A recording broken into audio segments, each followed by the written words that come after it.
Welcome back. I'm Max Bergman, Director of the Stewart Center and Europe-Russia-Eurasia program at CSIS.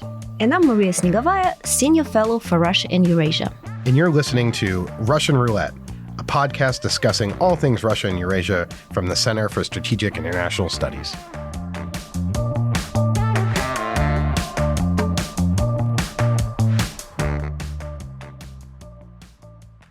Hello, everyone, and welcome back to Russian Roulette. I'm your host, Max Bergman, here with my co-host, as always, Maria Snegovaya. And before we get started, we have a request for our listeners. We'd love to hear what you think about the show, the format of our episodes, our content. Maybe there's new ideas you have about how we could structure these episodes, things that we can do better. We'd love for your feedback, so please reach out to us via email at erep@csis.org. That's erep@csis.org, or find us on social media. More information will be in the show notes, and any feedback would be much appreciated. So now on with the show. We are delighted today to be joined by our fantastic CSIS colleague, Kate Bondar. Kate is a senior fellow with the Wadhwani AI Center at CSIS, where she focuses on Ukrainian drone and defense technology innovation, as well as the Russian military. She has also served as an advisor to the government of Ukraine, where she focused on financial defense and innovation ecosystem development and reform. Kate has been a Ukrainian Emerging Leaders Program Fellow at Stanford University, a project manager in the National Reforms Council under the President of Ukraine, and held management positions at PwC and Microsoft. She's also the author of the recently released blockbuster report here at CSIS, How Russia is Building a Sovereign Drone Ecosystem for AI-Driven Autonomy, and has had an outstanding piece in the New York Times as well. So, Kate, we are delighted to have you back to the show. Thanks so much for joining us today. Thank you for inviting. I'm happy to be back. So we want to maybe unpack a little bit about what your report was about in terms of the Russian military and how it's innovating and evolving, as well as talk today about how the drone war is evolving, particularly from Ukraine's perspective. But maybe to start out with, what have you seen more broadly in the evolution of drone warfare since this war began in 2022? We'll start with a broad question, and maybe you could talk a bit about what were your top line conclusions of your recent report about Russian AI, Russian drones, and how Russia is sort of adapting to this war.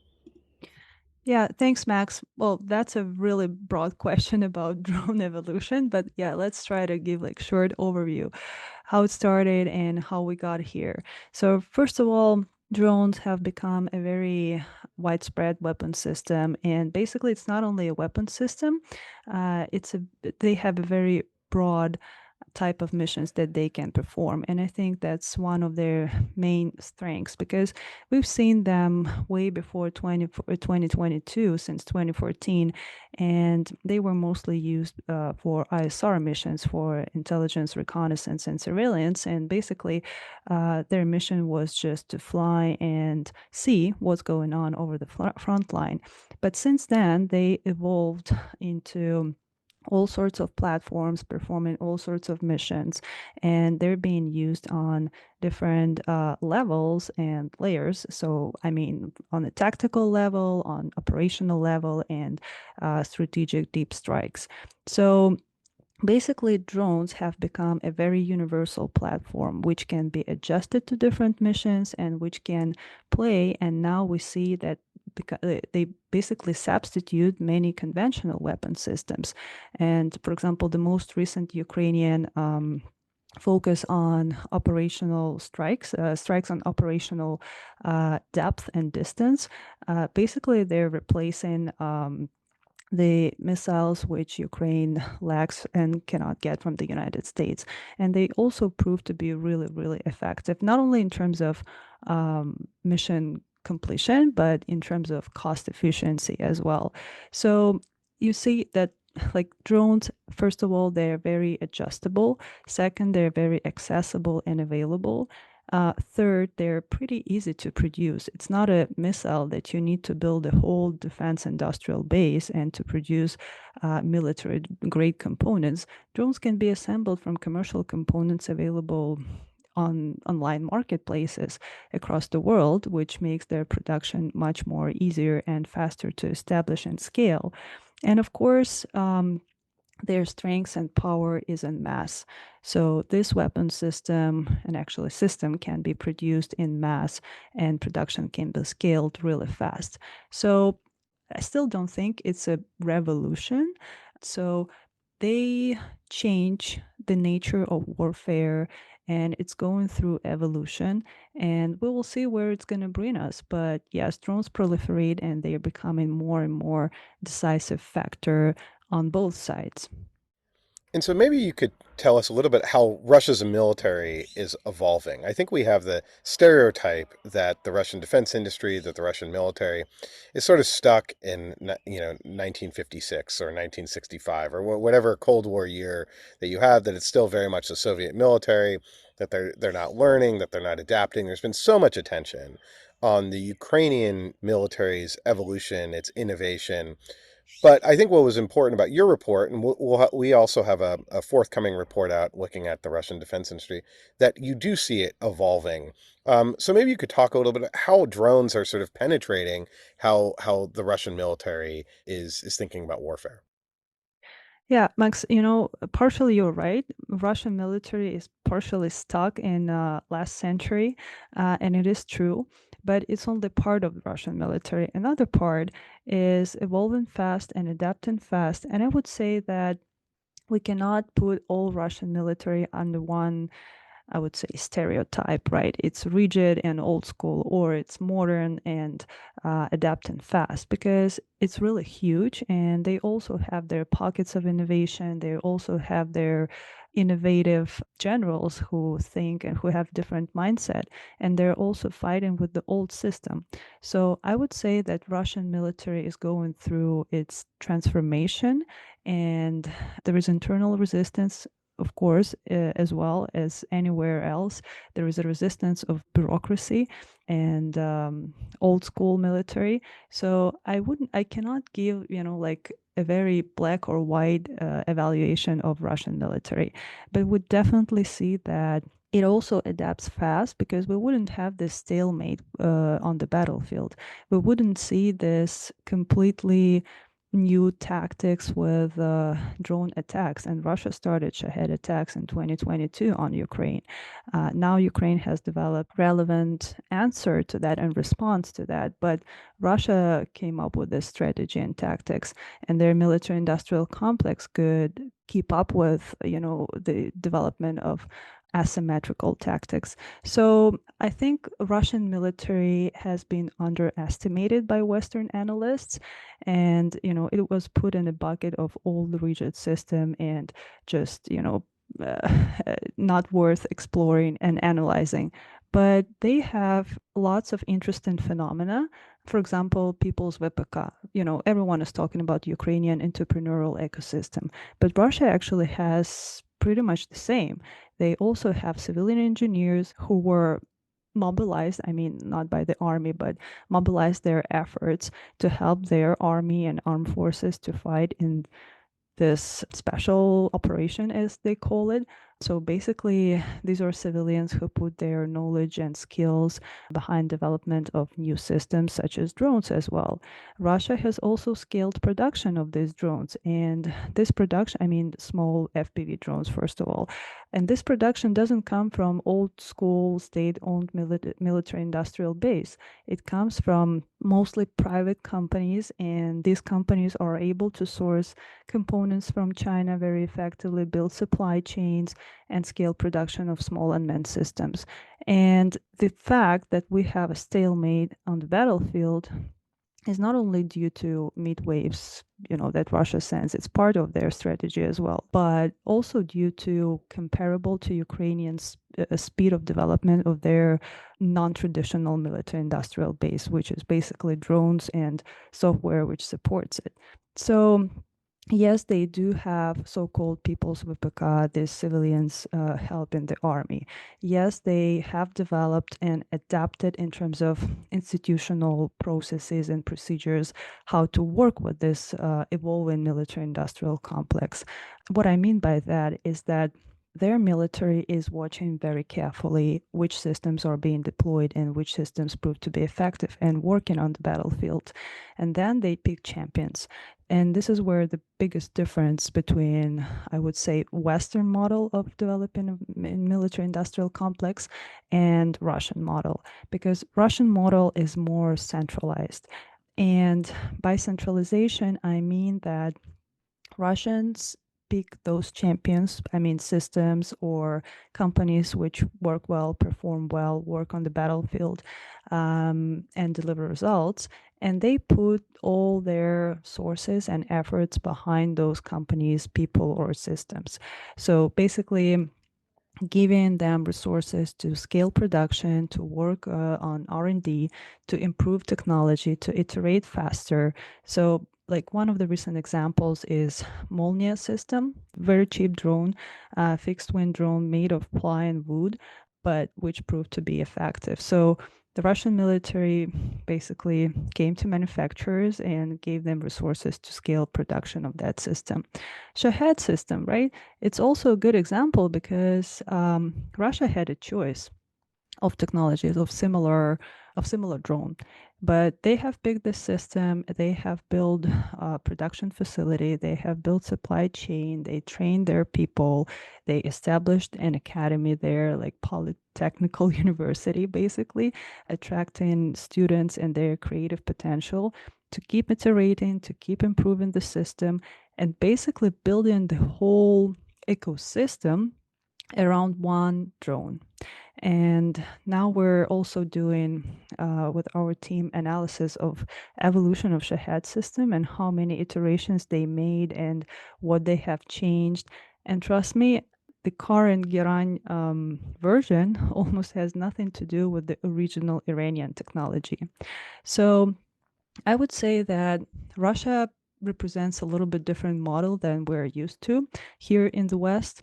It's more centralized. It's more, maybe it has less competition, I would say, but it also brings its results. So, by picking a system which works and then scaling it and integrating really fast across the front line or in their operations, they also achieve their military goals, but in a little bit different way. And I think it's a very interesting example to explore because Russian military is a more relevant example of the military for the United States, for example, in terms of arsenal, in terms of structure, because Ukrainian military is much smaller.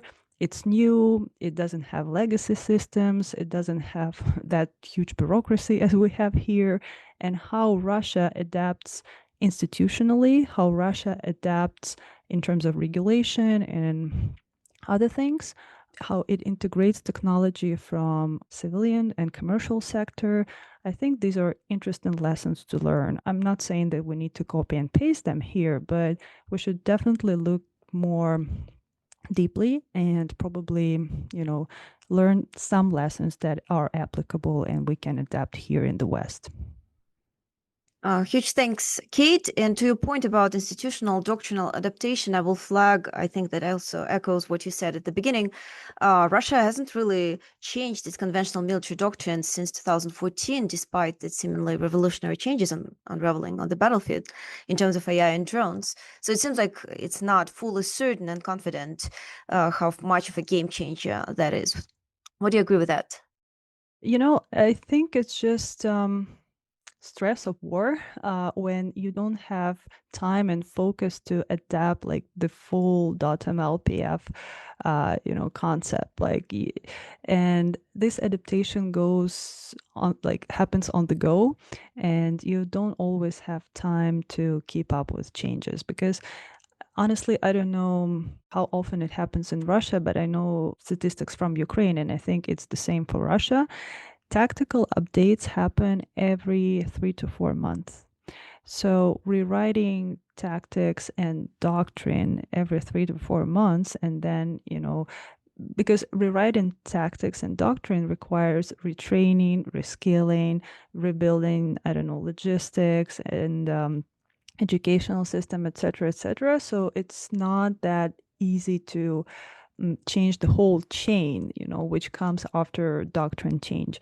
So I'm not trying to justify Russians here, but I'm just saying that it's a big effort. And I think also we don't have like unclassified level access to full information.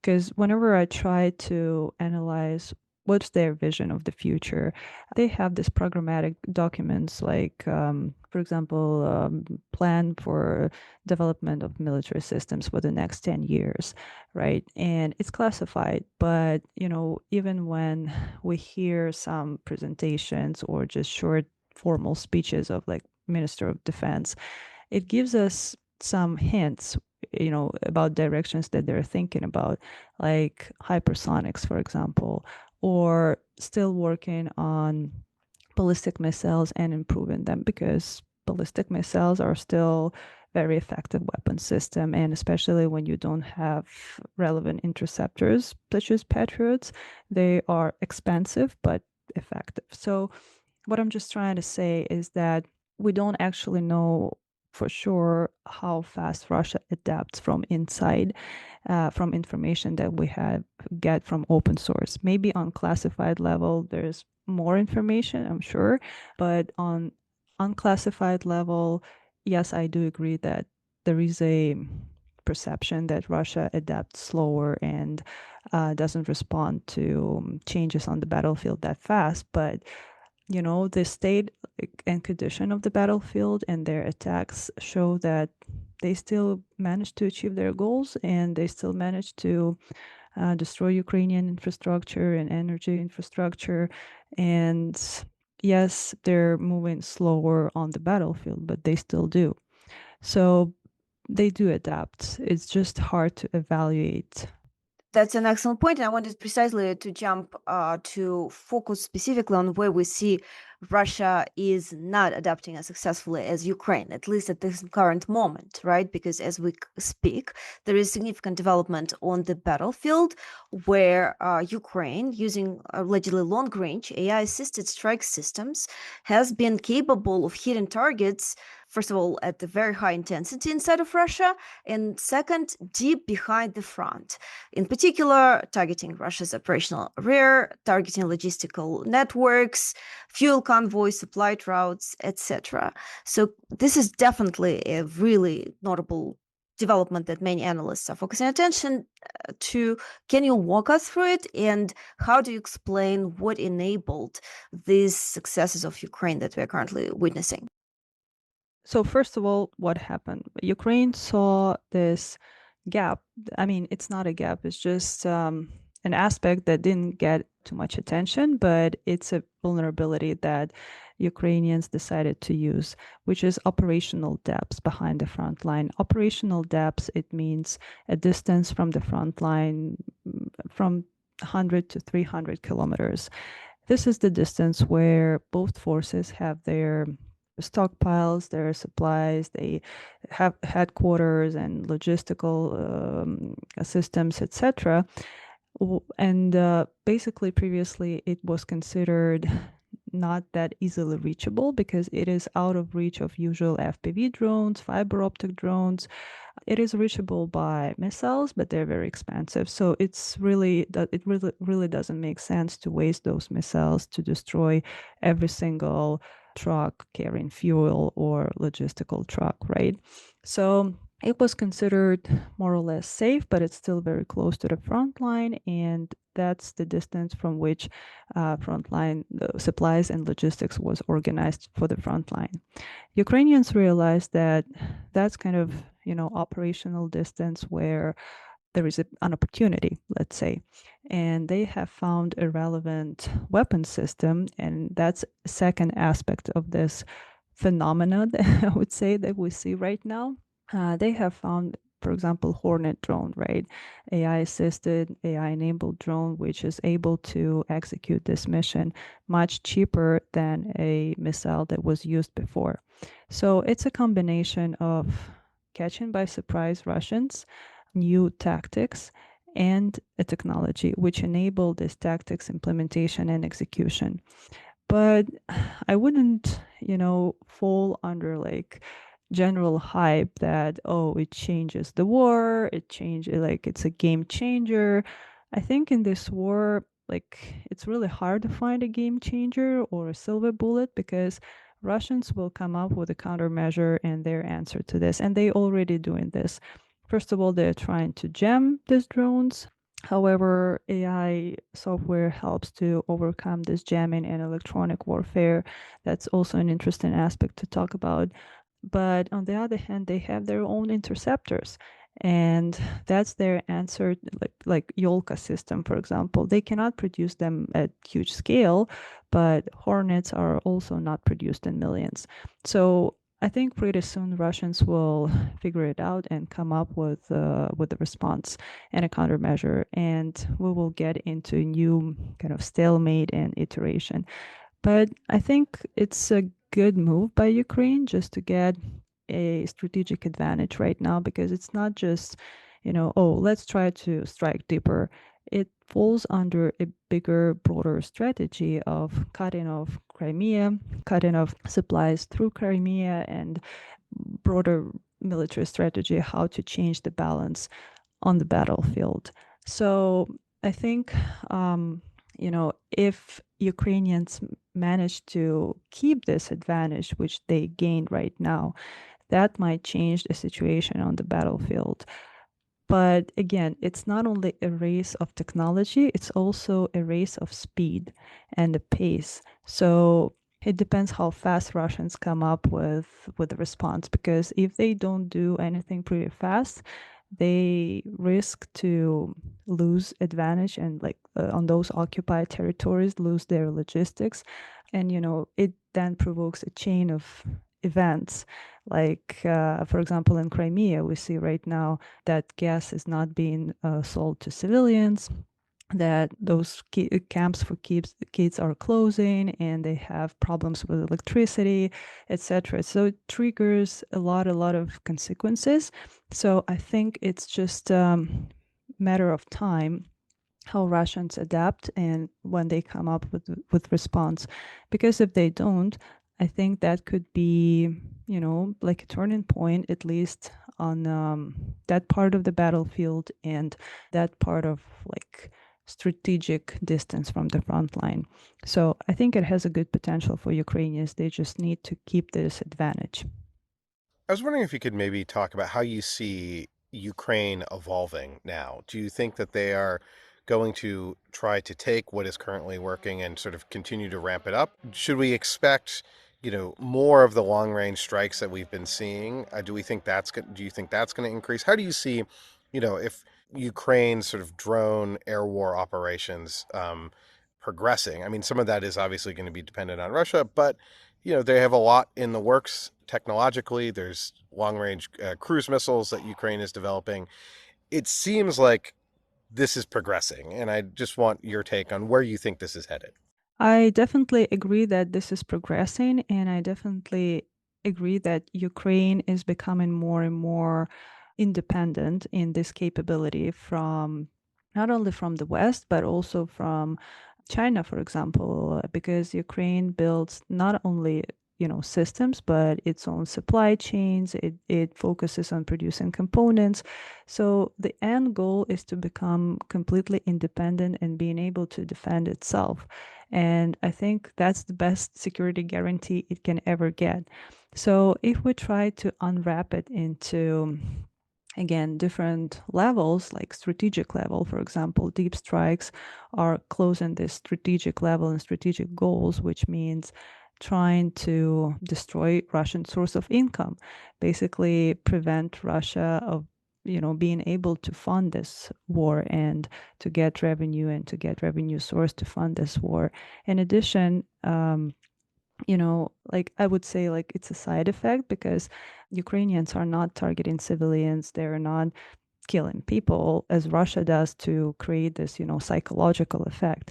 But Ukrainian attacks on Moscow, on St. Petersburg, for example, they have this ripple effects, because people see that war is getting into their backyard, is getting closer to them, and they start feeling the consequences. For example, gas shortages, limits of internet, banning of Telegram. It doesn't it's all interconnected and related factors and which affect population and its support of this war. So on strategic level, if we expand from just sending drones to Russia and, watching all the ripple effects that it has, I think it's a very powerful weapon system to use, starting from Russia, cutting Russians' revenues and finishing with psychological effects. If we look into more operational level, as we already mentioned, drones help to destroy logistics, help to work on operational goals. And I would say that Crimea sits on intersection of operational and strategic level because it is a supply channel for Russian forces in the south, and Ukrainians are cutting it off. And also, Russian population feels the consequences of what's going on in Crimea. And if we're getting to the kind of closest level, the tactical level, like the battlefield itself, there we also have constant competition, but Ukrainians, I would say they're becoming more technologically sophisticated just because they have better and bigger access to Western technology, to Western produced technology. Like, for example, Hornet drone is a drone produced by Eric Schmidt's company.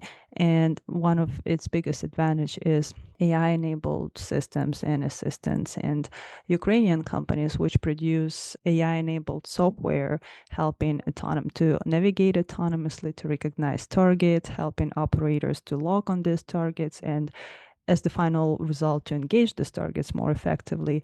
These companies are established by people who worked in Silicon Valley, who have access to Western capital. So I would say that Ukraine, in a sense of technological advantage and technological sophistication, has much bigger advantage than Russia does. And again, it's about talent, it's about capital, it's about technology transfer, or maybe not transfer, but still presence of Western technology on the battlefield. So there is a moment for Ukraine right now to leverage all these factors and to take advantage of this situation and just to keep pushing as hard as possible towards developing its own military industrial complex, not only in drone warfare, but as Max, you rightfully mentioned, missiles, because now Ukraine is also working on its own ballistic missile. So I see in the near future, Ukraine can potentially become pretty independent in terms of providing at least the most necessary capabilities to defend itself and to keep cutting Russian revenues from inside, destroying Russian war machine from inside, basically. And I think that's the only game changer which can stop Russia from advancing in this war. Unfortunately, hard to disagree with that. Thank you, Kate.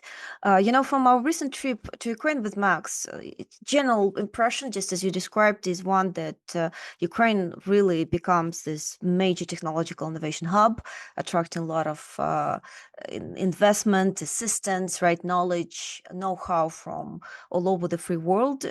That's all united in this cause, which is very impressive and admirable. But you do flag in your report, which is also really impressive, that Russia has positioned itself as a pioneer of applied AI. Yes, they're not producing these technologies, but they're applying them in sophisticated ways towards drones, among other things, that provide some battlefield advantage. Could you perhaps compare relative advantages and disadvantages in terms of specifically AI adaptation between Ukraine and Russia as we see it now? Who is going to win this race? Do you have a sense of that? The question who's going to win is the hardest, and I don't have answer to that for sure. And apologies, I don't think I have that capacity to evaluate, the future and predict the future. So let's talk about Russia. As you, Marie, mentioned, yes, Russia has to accelerate and improve the ways it can use AI, basically applied AI. So Russia doesn't have its own capability to develop large language models. They don't have enough compute. They don't build data centers. They don't have access to cutting edge chips and all that kind of stuff that helps to build frontier AI. But what they do is using effectively what's already available, and to be honest, to enable those separate assistant features and functions that help, for example, a drone to be more effective on the battlefield. You don't need these days, cutting edge technology. What's available online for free is already enough to allow a drone to fly through electronic warfare, to allow a drone to perceive the environment more effectively and orientate where it is, to recognize objects and classify them as targets, to integrate AI at the edge, which means like integrate AI in a drone itself, so it doesn't need to be connected to cloud or like LLM online. So, and Russia leverages it as much as they can. So basically, they take open wave models such as Quan. They use a lot of Chinese open wave models and adapt them for military purposes. And why it's an interesting case with open way LLMs, because I don't know, if you go and ask Claude to develop for you a bioweapon system, it will say that, oh, I'm sorry, I cannot do this due to ethical reasons, and I'm not trained to do that, and I'm trained not to provide this kind of information. But in open way models, you can find those nodes and those neurons that are responsible for blocking this kind of things, and you can turn them off. So basically, you can use the full capability of an open way frontier model, switching off any guardrails that prevent this model to develop something dangerous, and you can use it for your military purposes. You can literally turn off your ethics. Right, exactly. You can turn off, I don't know, censorship, for example. That's what, you can turn off in a Chinese model, a censorship against Chinese government, for example. It is doable, and Russians know how to do this. Again, it's not something super sophisticated. And that's how they turned frontier AI and LLMs into weapon systems, which help them to get advantage on the battlefield. But at the same time, Ukraine has a better access to Western technology and compute. And yes, Ukraine also doesn't have its own deep tech, its own like big R&D, but Western companies which bring their technology to Ukraine, test it, and then actually start collaborations and joint ventures with Ukrainian companies, they enhance Ukrainian technology. And this is how technology, spins off and spills into Ukraine from the West. So basically, I think Ukraine still has an advantage here because it's much richer ecosystem, it's much better access to knowledge, it's much better access to talent, to technology transfer, and all these kind of things that in the end will allow Ukraine to develop its own technology. With Russia being sanctioned, being cut off from international scientific society, from international exchange and all these kind of things, it's going to be really challenging to keep up with modern technology development, especially in AI. So my projection, of course, I'm a little bit biased because I'm a Ukrainian, is that Ukraine will have an advantage here, and we can already see this on the battlefield. Kate, maybe we could talk a bit about the role of the West, the so-called Danish model in particular, where instead of just giving Ukraine Western-made equipment, that you provide funding and financing to the Ukrainian defense industry to allow it to scale up. You testified before Congress to talk about this model. Maybe you could talk a bit about the Danish model It seems like the goal here for the West should be to funnel money and technology into Ukraine's defense industrial complex to allow it to match Russia's scale, especially as it's increasingly looking like Ukraine now is gaining some technological advantage. So, wonder if you could talk about how you see the role of the West in really fueling Ukraine's defense industrial advances. Yeah, well, I think the Danish model is one of the most effective mechanisms how Ukrainian defense industrial base can be funded. Because let's be honest, we all know that Ukraine has issues with corruption, and just, pouring money directly into the state budget has never been the most effective way to support the industry. How Danish model is different, and now it's like an umbrella name, a Danish model, because nowadays there are multiple countries which participate in this model or use same mechanisms. They differ in details, but the principle is the same. The principle is that a foreign government actually pays directly to the company through state budget or through defense procurement agency. There are different ways, but pays the company for systems delivered to Ukrainian armed forces. So it's not, like a blind check. All these models in different variations have a very strict, control mechanisms like inspections, what has been delivered, how the systems perform, post-analysis, like if the systems are really the best. And it's not only what foreign governments pick and choose for Ukrainians, it actually works in such a way that Ukrainians come up with their urgent needs. They send a request to a foreign government. This foreign government reviews this request and approves that they can pay for it, basically.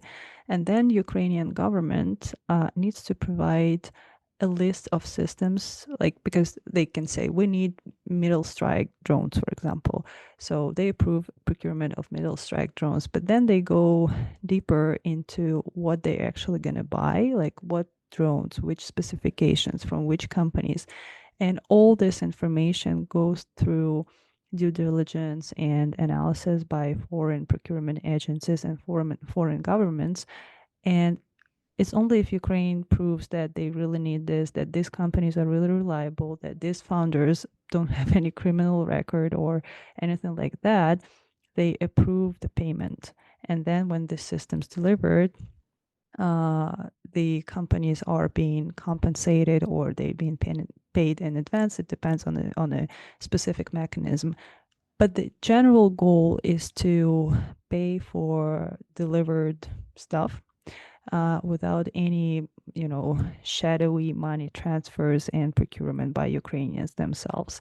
And I really welcome and appreciate this kind of mechanisms, because now it works with Netherlands, Norway, Germany, and other countries.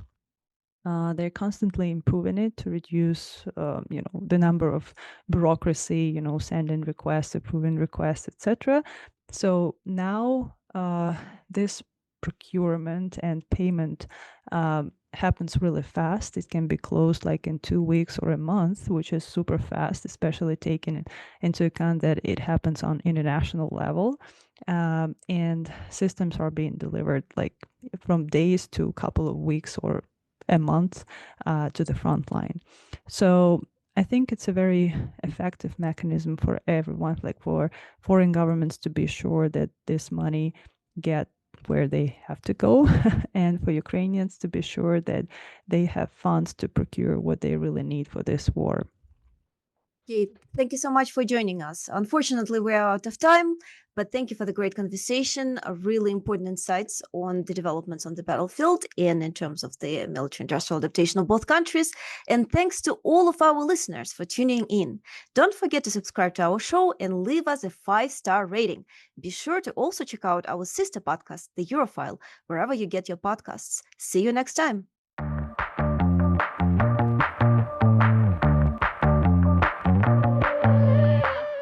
You've been listening to Russian Roulette. We hope you've enjoyed this episode and tune in again soon. Russian Roulette releases new episodes every 2 weeks and is available wherever you get your podcasts. So please subscribe to our show, share our episodes online, and give us a 5-star rating. Also, be sure to check out our sister podcast, The Europhile, where we talk Europe through a Washington lens. This show is made possible by a grant from the Carnegie Corporation of New York. Also, don't forget to subscribe to the CSIS channel on YouTube for live and recorded video events featuring leading experts. Finally, you can read all the latest analysis by the Europe, Russia and Eurasia program at the Center for Strategic and International Studies website, csis.org.